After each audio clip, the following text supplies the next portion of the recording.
প্রিয় শিক্ষার্থীবৃন্দ, সবাইকে স্বাগত জানাচ্ছি অনলাইন ক্লাসের পক্ষ থেকে। আমি মোহাম্মদ কামরুল হাসান, মেহরুন্নেছা বালিকা উচ্চ বিদ্যালয়, এনায়েতপুর, চৌহালি, সিরাজগঞ্জ। বন্ধুরা, গত ক্লাসে আমি তোমাদের বাংলা ব্যাকরণের কারক এবং বিভক্তি নিয়ে আলোচনা করেছি। আশা করি কিছুটা তোমরা ধারণা পেয়েছ।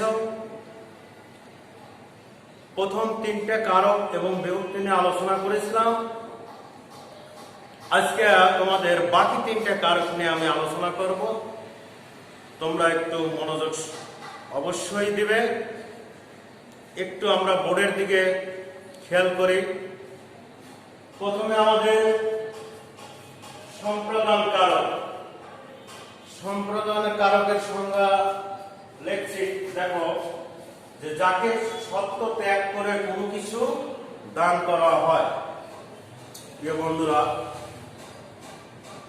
একটা কথা খেয়াল রাখবে, যাকে সত্য ত্যাগ করে কোনো কিছু দান করা হয়। যেমন ভিক্ষুককে ভিক্ষা দাও। দেখো, ভিক্ষুককে ভিক্ষা দাও, আমি নিঃশর্ত ত্যাগ করে ভিক্ষুককে আমি ভিক্ষা দিচ্ছি। বস্ত্রহীনকে বস্ত্র দাও, অন্নহীনকে অন্ন দাও।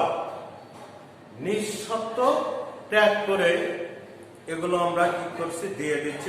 সেটা হচ্ছে কি, সম্প্রদান কারক। আরেকটা কথা খেয়াল করি, লক্ষ্য করি আমরা, সেটা হচ্ছে ধোপাকে কাপড় দাও। এখানে কিন্তু এটা সম্প্রদান কারক হবে না। কেননা ধোপাকে আমরা কাপড় দিচ্ছি হচ্ছে কি, পরিষ্কার করার জন্য, এবং সেটা কি করবো, আমরা ফিরে পাবো। যেটা ফেরত পাওয়া যাবে সেটা কিন্তু সম্প্রদান কারক হবে না। তাহলে ক্লিয়ার? নেক্সট আসি অপাদান কারক। যা সংজ্ঞা একটু খেয়াল করো। যা থেকে কোনো কিছু বিচ্যুত, পতিত, গৃহীত, জাত, রক্ষিত, বিরত, দূরীভূত ও উৎপন্ন, এবং যা থেকে কেউ ভীত হয়, সেটাই হচ্ছে অপাদান কারক। আমি আবারও বলছি, যা থেকে কোনো কিছু বিচ্যুত, পতিত, গৃহীত, জাত, রক্ষিত, বিরত এবং দূরীভূত, এবং যা দেখে কোনো কিছু দেখে ভীত হয়, সেটাই হচ্ছে কি, অপাদান কারক। একটু নিচের দিকে খেয়াল করি। যেমন বৃক্ষ থেকে পাতা ঝরে।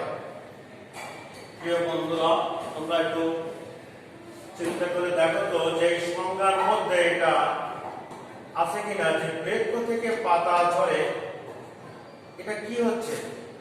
বিচ্যুত হচ্ছে, না পতিত হচ্ছে, না গৃহীত, না জাত, রক্ষিত, বিরত, দূরীভূত, না উৎপন্ন, না কি কেউ দেখে ভীত হচ্ছে?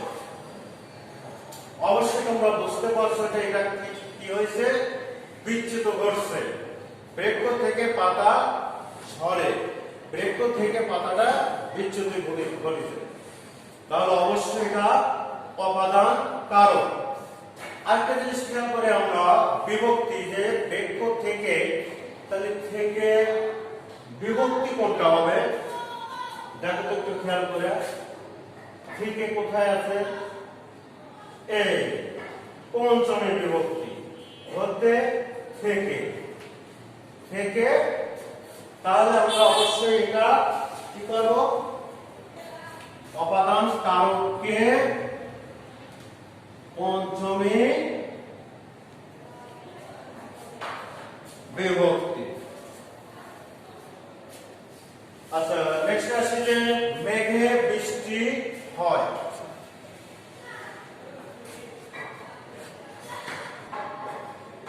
তাহলে বন্ধুরা খেয়াল করে, কি মেঘে বৃষ্টি হয়।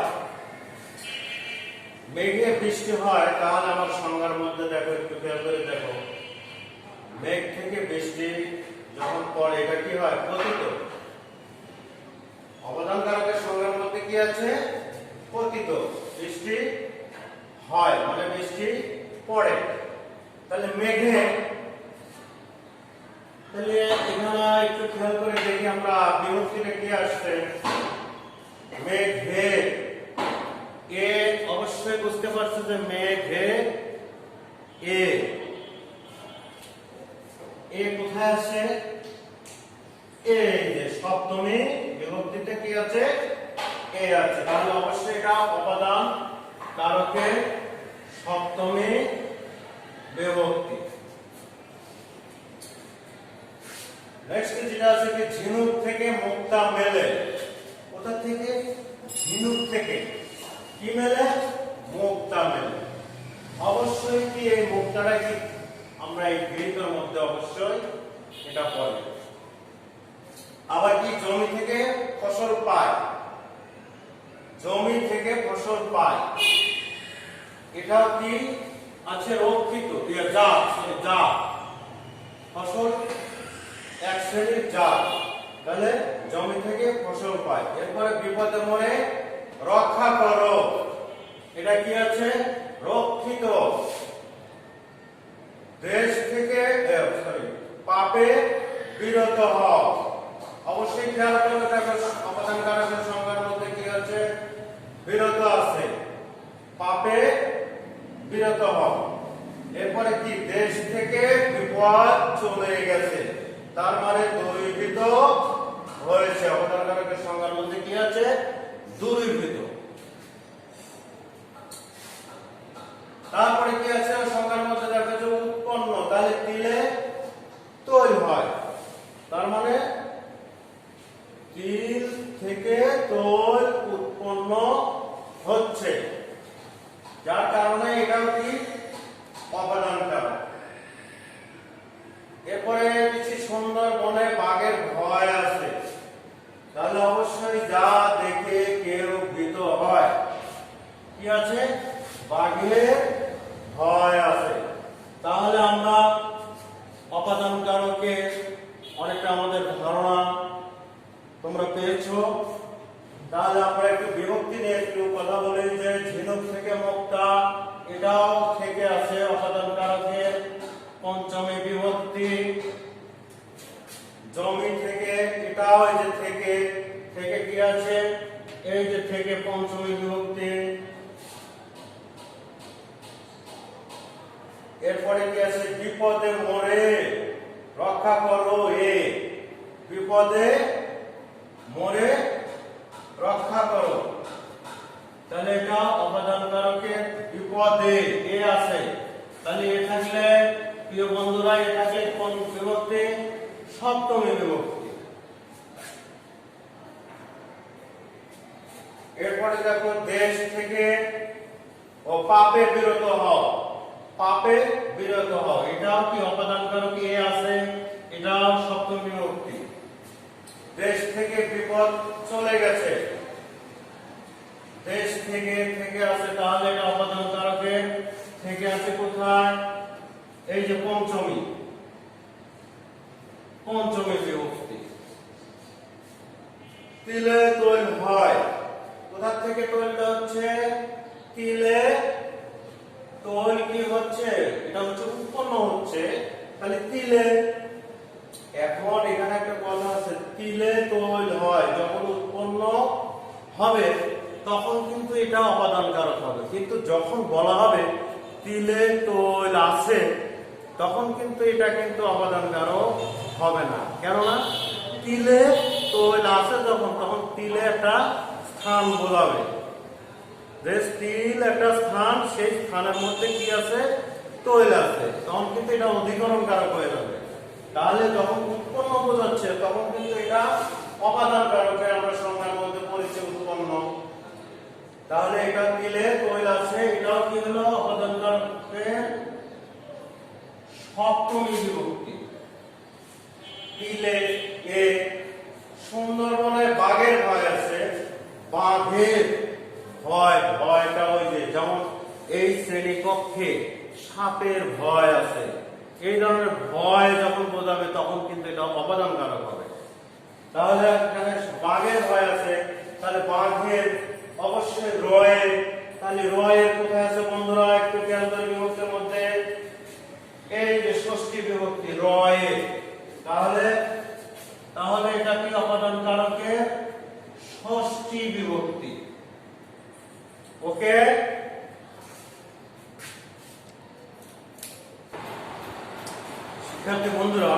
এবার আসি আমরা অধিকরণ কারক।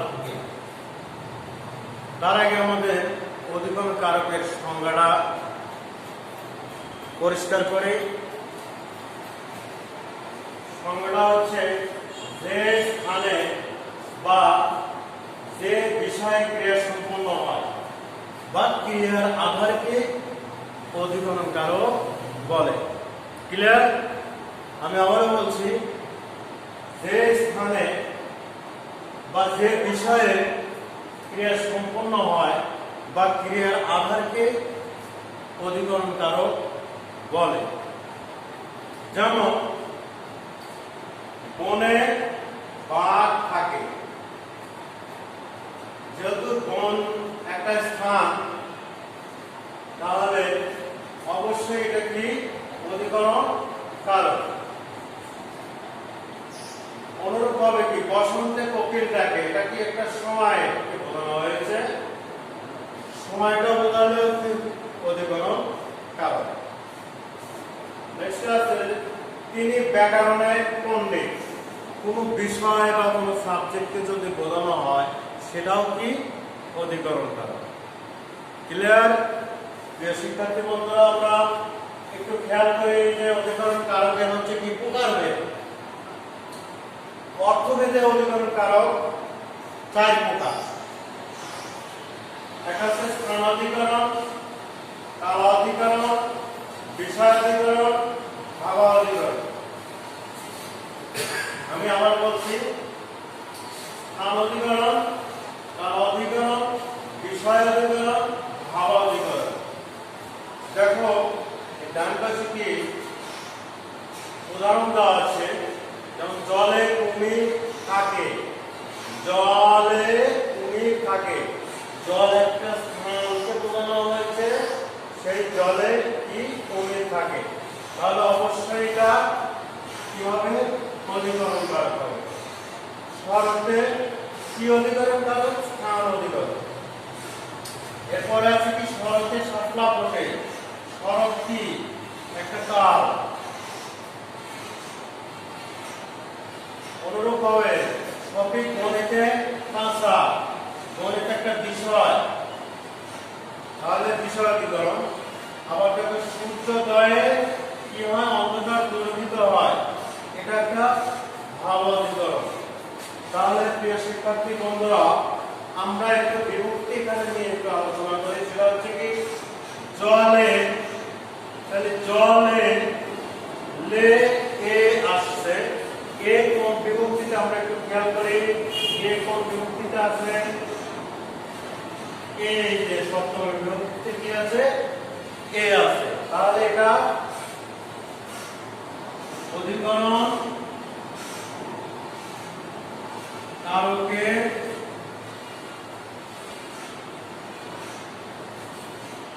সপ্তমী বিভক্তি।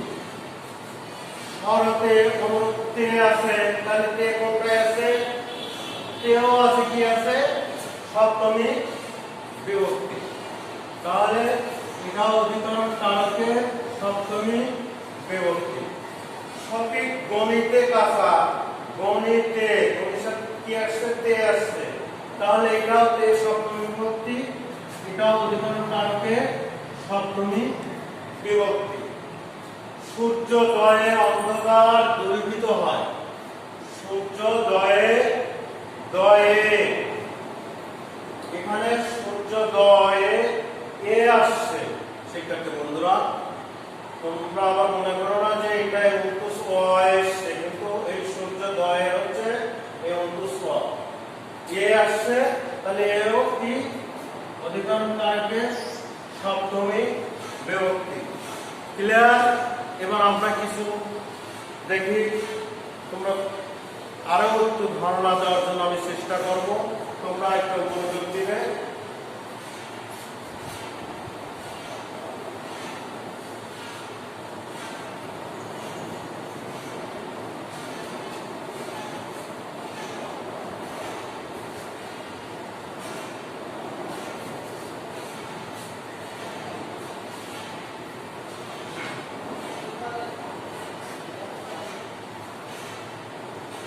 এবার একটু খেয়াল করো বোর্ডের দিকে।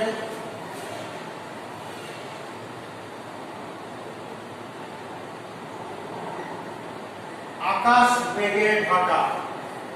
তাহলে প্রিয় শিক্ষার্থী বন্ধুরা একটু চেষ্টা করো যে এটা কোন কারক হবে। আকাশ মেঘে ঢাকা। অবশ্যই তোমরা বুঝতে পারছো যে আকাশ একটা স্থান, তাহলে এটা অধিকরণ কারক। তাহলে কোন বিভক্তি হবে?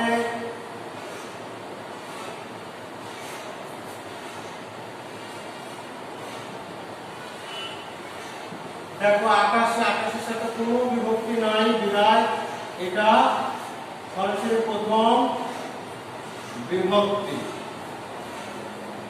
কোনো বিভক্তি এখানে নাই। অনুরূপভাবে যদি বলা যায় যে আজ নয় কাল এসো, আজ নয় কাল এসো, তাহলে অবশ্যই প্রিয় শিক্ষার্থী বন্ধুরা আজ একটা সময়কে বোঝানো হচ্ছে, যেটা এটা হচ্ছে কি অধিকরণ কারক। কোন বিভক্তি? এটাও কোনো বিভক্তি যুক্ত নাই, বিধায় এটাও প্রথম বিভক্তি।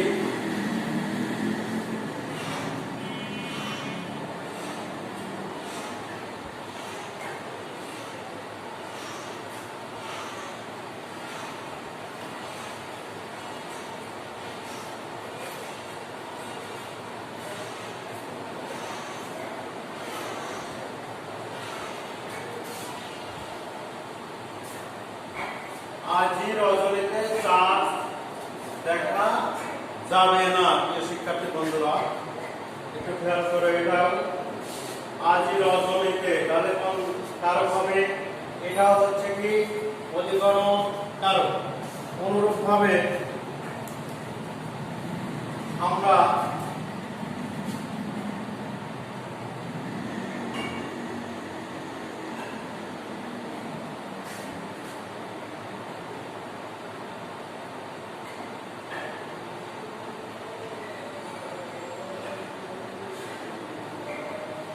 এটা কি একটু বলতে পারবে যে শিক্ষার্থী বন্ধুরা? রহিম ইংরেজিতে দুর্বল, কোন কারক হবে? এটাও কি অবশ্যই বুঝতে পারছো যে ইংরেজি একটা সাবজেক্ট, ইতিপূর্বে যে আলোচনা করেছি বিষয় হলে, তাহলে সেটা অবশ্যই অধিকরণ কারক। কোন বিভক্তি? ইংরেজিতে। দেখা যাচ্ছে বন্ধুরা ইংরেজিতে তে আছে কোথায়? সপ্তম বিভক্তি, তাহলে এটা অধিকরণ কারকের সপ্তম বিভক্তি। আশা করি প্রিয় শিক্ষার্থী বন্ধুরা কারক এবং বিভক্তি সম্পর্কে তোমাদের ধারণা দেওয়ার চেষ্টা করেছি। আশা করি তোমরা বুঝতে পেরেছ। তোমরা বাসায় থেকে আরো একটু বই দেখবে একটু ভালো করে, তাহলে দেখবে যে আমি যে আলোচনাগুলো করেছি আরো একটু বোঝার তোমাদের সুবিধা হবে। সবাই ভালো থেকো, সুস্থ থাকো, নিরাপদে থাকো, এই কামনায় আজকের মতো আমি তোমাদের এই বাংলা ব্যাকরণের ক্লাস এখানেই শেষ করছি। আল্লাহ হাফেজ।